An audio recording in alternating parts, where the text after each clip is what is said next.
Introducing Bluehost Cloud, ultra-fast WordPress hosting with 100% uptime. Want a website with unmatched power, speed, and control? Of course you do. And now you can have all three with Bluehost Cloud, the new web hosting plan from Bluehost. With 100% uptime and incredibly speedy load times, your WordPress websites will be dependable and lightning fast on a global scale. Plus, your sites can handle even the biggest traffic spikes without going down or lagging. And with Bluehost Cloud, you get 24/7 WordPress priority support, meaning you're connected to WordPress experts anytime you need them.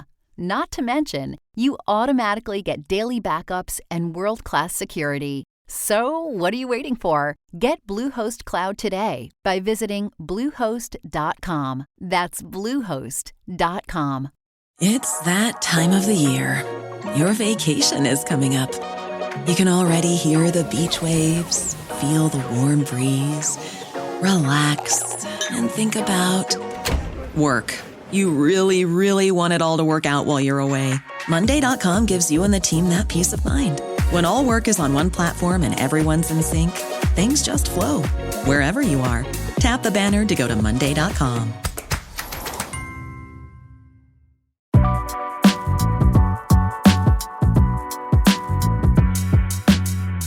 Welcome back to another episode of Investies.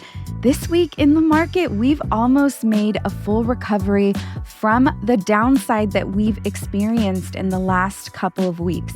We aren't fully recovered from our all-time highs in July, but what we have lost in the last couple of weeks is definitely recovered. It just goes to show how emotional and how volatile the stock market truly is. We're going to stay in theme from last week, and this week on the podcast, we are going to go through a coaching session on the most common emotions experienced as an investor. I think that this is one of the most important topics for new investors and a great reminder for experienced investors. On a personal note, my beautiful, intelligent, 29-year-old baby girl is getting married. I am going to be a mother of the bride. This has been such an emotional week. We have family here from out of town. My nieces are here. It's going to be a beautiful celebration. And so I appreciate you as we run it back with an episode that was aired in November of last year. I look forward to touching base with you all next week.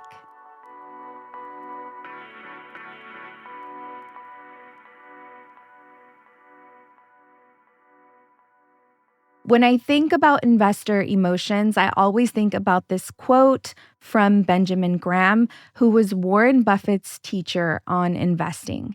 The quote says, "The investor's chief problem and even worse enemy is likely to be himself." And keeping it 100 with you, I agree with this statement.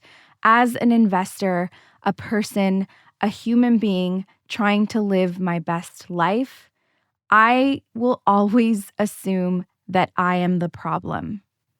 I will always assume that an outcome that I am experiencing is most likely because I am my worst enemy. This type of perspective has really helped me reflect on experiences and situations that I've gone through, and it has helped me take accountability and responsibility for my participation. It has also equally given me the space to hold others accountable when I can identify clearly where my mistakes are and where other folks' mistakes are as well. So I just find this perspective to be extremely beneficial. One more time for the one time, the investor's chief problem and even worst enemy is likely to be himself. You want to be able to take a look at the actions that you're taking as you move through the market as an investor, and you want to be able to identify where the actions are coming from. Are the actions coming from an emotion that you are experiencing, Or are they coming from an intention that you have set for yourself as an investor? You will find that when it comes to money, at least this is in my experience, and with the experience in watching folks go through my courses and be a part of my community, that most of the time our actions are being driven by an emotion. This is self-sabotage. This is detrimental, and this can cause us to make really bad decisions that can lead to big mistakes in the market. One of the reasons why the stock market fascinates me so much is because it can give me the space to look at my true character. I can call myself out, but this requires the ability to be held accountable, to be accountable for our own feelings and our own actions. And because in the market, there isn't someone on the other side that you're dealing with, I feel like it opens up the space for an honest conversation with yourself. I love the market for this reason. I really feel like it can develop a strong sense of character. The stock market is an isolated experience, and you can try to find others culpable of your decisions, but at the end of the day, you made the investment. You either researched or didn't research. You made bad decisions under an emotion, and this can be very clearly tracked on your own. We're going to take a short break, and when we come back, we're going to talk about the 3 different types of emotions that are common in the market.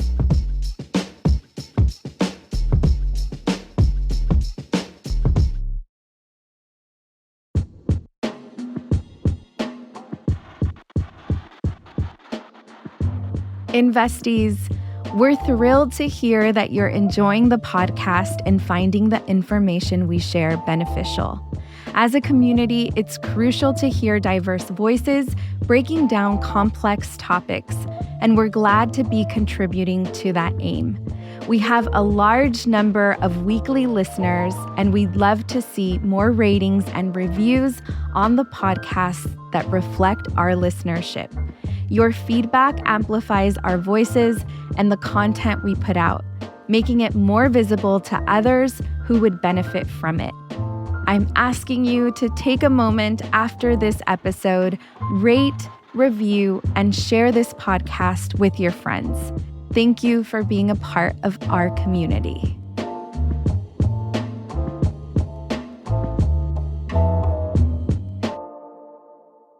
So what's it like to buy your first cryptocurrency on Kraken? Well, let's say I'm at a food truck I've never tried before. Am I gonna go all in on the loaded taco? No, sir. I'm keeping it simple, starting small. That's trading on Kraken. Pick from over 190 assets and start with the $10 in your pocket. Easy. Go to kraken.com and see what crypto can be. Not investment advice. Crypto trading involves risk of loss. Cryptocurrency services are provided to U.S. and U.S. territory customers by Payward Interactive Inc., PWI, DBA Kraken. View PWI's disclosures at kraken.com/legal/disclosures. How long have these meal kits been in my fridge? 1 week? 2? How much am I spending on these?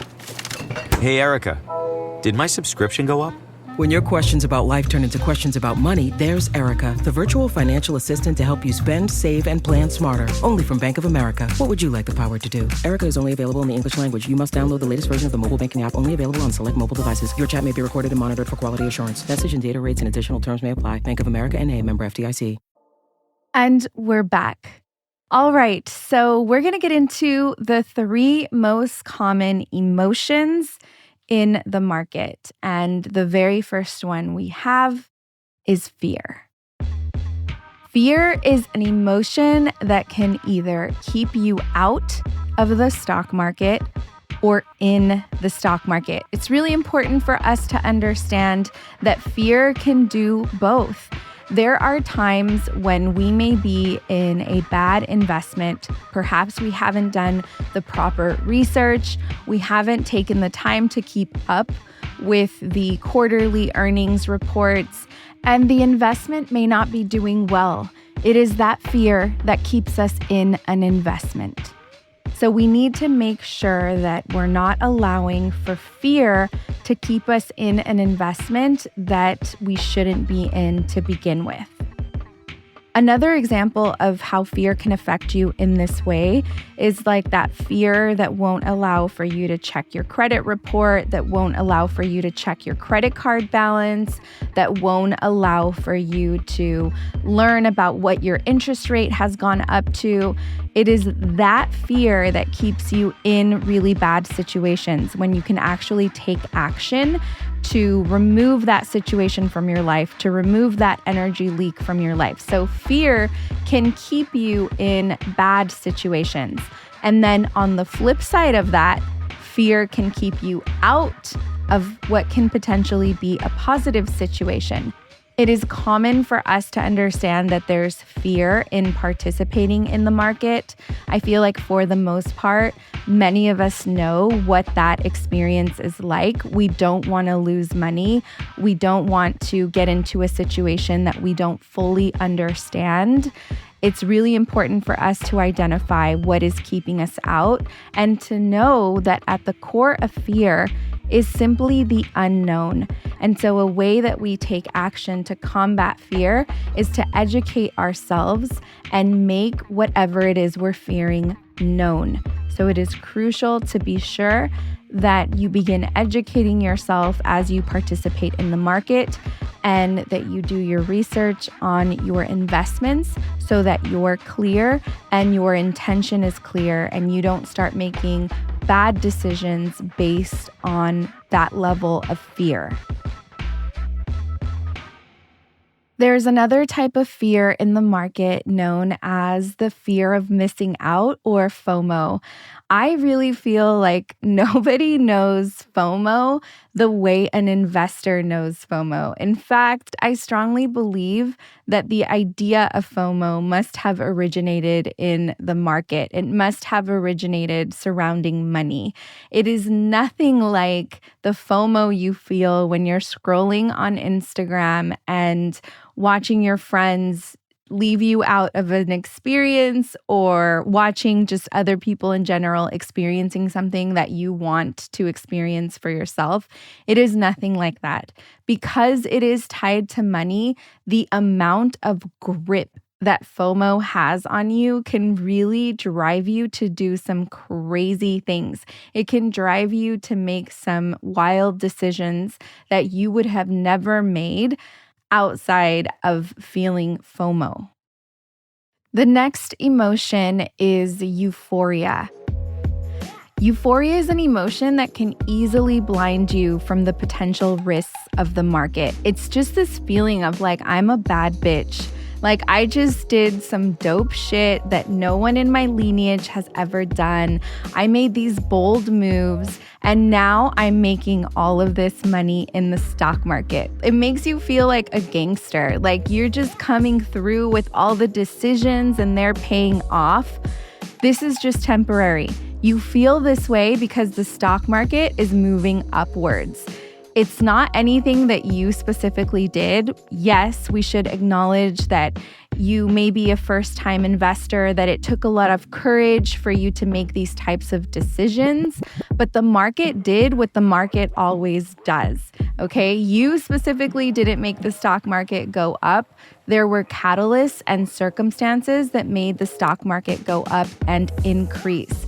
A lot of the times you see euphoria in the market and people get really cocky and like full of themselves, and then they start to think that everything they touch turns to green and they start trying to touch everything. Sometimes, especially during euphoria, it's important to just kind of relax, celebrate, but let's stay grounded and understand that tomorrow or any second, if the market is open, the script can quickly flip on us. Be mindful of a euphoric feeling in the market. Understand that this feeling is fleeting. It is not integrated into the stock market. It's important to stay level-headed. The last emotion that we're going to cover today out of the top emotions that are experienced in the market is greed. I feel like this is one that punches you in the gut. It's so important for us to understand, most especially as marginalized communities, that greed is not an emotion that only a certain class of people experience. That greed is something that every single one of us is capable of experiencing. If you are breathing, you have most likely experienced greed. It's one of those emotions that is embarrassing. It's one of those emotions that we deny. Like many emotions, the feeling of greed is not something that we can necessarily control. Like we can't just shut off what we feel. We can control the actions that we take when we feel these emotions. This is why it's so important for me to talk about these emotions, most especially as we're breaking through a scarcity mindset and limiting beliefs. And one of the biggest reasons why so many folks in our community avoids making money is because they also tie and attribute making money to greed. When the fact is that making an abundance of money affords you a comfortable life, and it also gives you the ability to distribute money in the spaces you see fit. And I don't know about you, but the last time I checked, there are many spaces in marginalized communities that are in need of money. And so for me, this is why it's so important to talk about wealth and educate folks, not just on financial literacy, but also on money wounds and our scarcity mindset, and the emotions that are tied into all of that. I believe that there's no better person to distribute wealth within our own communities than ourselves. And so now that we're clear, greed is something that we can all experience. This is an emotion that will play into your desire to achieve something without taking the proper measures. Greed can also keep you away from stock market opportunities. It's so important for us to understand that greed can keep us away from investing money. It can keep us away from actually growing wealth. When I first started to really focus on understanding greed and dismantle my belief that greed was solely tied to wealth, I had to understand that even if you have a small amount of money, holding on to that money for dear life and not being able to part with it in order to generate more money is also a form of greed. And that I have witnessed that form of greed over and over and over again in our communities.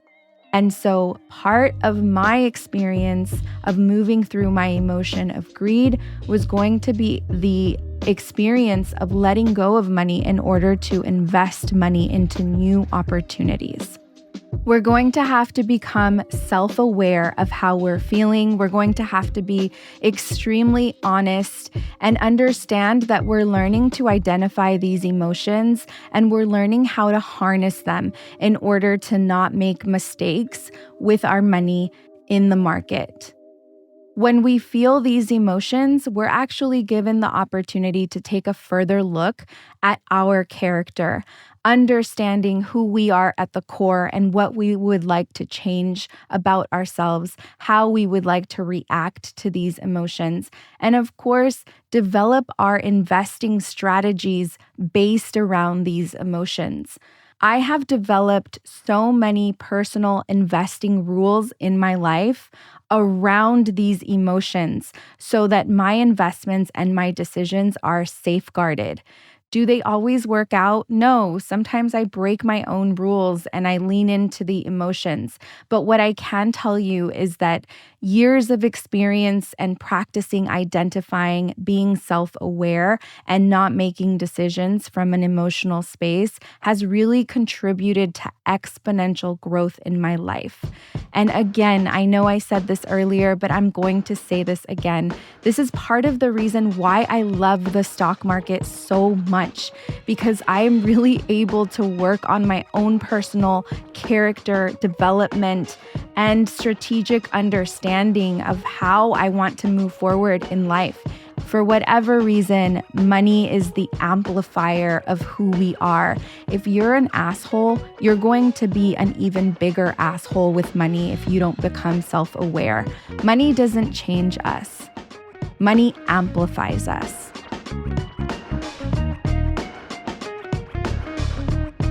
I'm your host, Linda Garcia. This was Investies podcast, a Cosmic Standard and In Luz We Trust production. A special thank you to the team, Eliza Smith, Jacob Winnick, Asia Simpson, and Nina Gensler-Debs.